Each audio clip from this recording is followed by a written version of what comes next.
السلام علیکم۔ اچھا، پہلے جو لیول میں نے بتایا تھا وہ یہ والا لیول بتایا تھا، یہ ہمارا ہے H1 کا لیول، یہ مارکیٹ دوبارہ جہاں تک آ سکتی ہے، اور مارکیٹ اب بھی یہیں تک آئے گی۔ پہلی اگر ریسپمنٹ اس کی اچھی دیکھ لیں تو مارکیٹ نے یہیں سے ہی بائی ہونا ہے،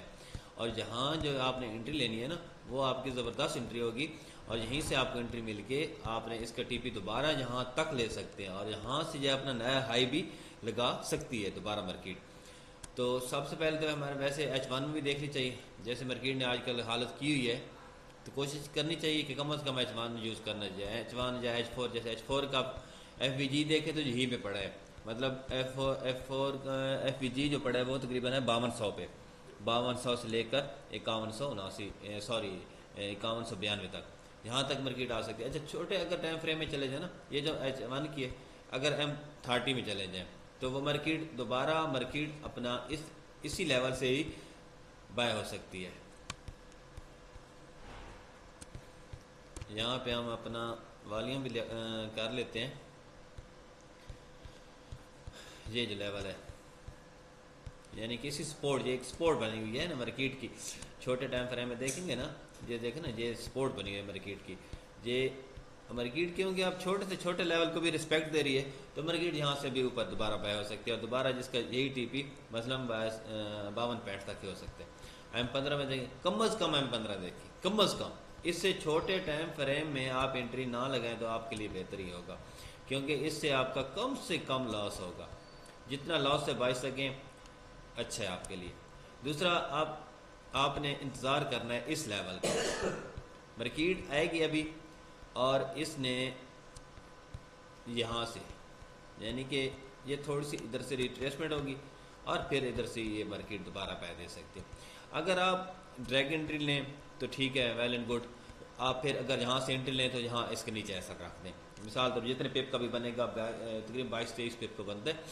یہاں سے آپ نے انٹری لے رہی ہے۔ ہاں، اگر آپ نے کنفرمیشن دیکھ رہی ہے، کوئی کینڈلسٹک پیٹرن دیکھنا ہے، والیوم دیکھنا ہے، یا کوئی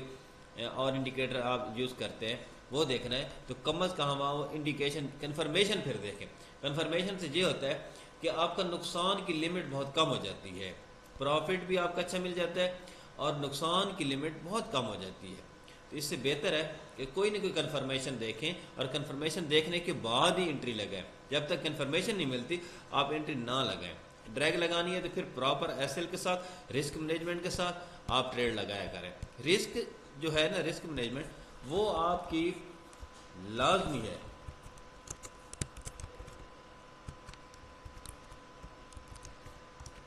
اچھا، دوسرا، آپ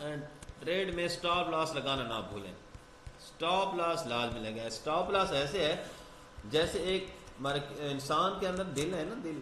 تو جیسے دل ہے تو بندہ ہے، دل نہیں ہے تو بندہ نہیں ہے، اسی طرح مارکیٹ میں اگر آپ نے زندہ رہنا ہے نا تو اس کے لیے آپ کو سٹاپ لاس لگانا ضروری ہے۔ سٹاپ لاس کے بغیر آپ اکاؤنٹ نہیں بچا سکتے، آپ یہ نہیں کہہ سکتے، مفروضوں پہ نہیں کر سکتے کہ مارکیٹ جہاں سے واپس چلی جائے گی، جہاں سے واپس چلی جائے گی،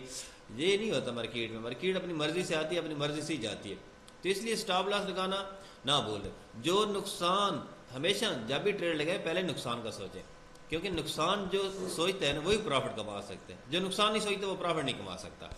آپ پہلے نقصان کو سوچیں، جب نقصان کو سوچیں گے، پراپر ایسل لگائیں گے تو آپ انشاءاللہ آپ کی ٹریڈ وننگ ہی ہوگی۔ 1 لگ جائے گا ایسل، 2 لگ جائے گا، اکاؤنٹ تو رہے گا نا،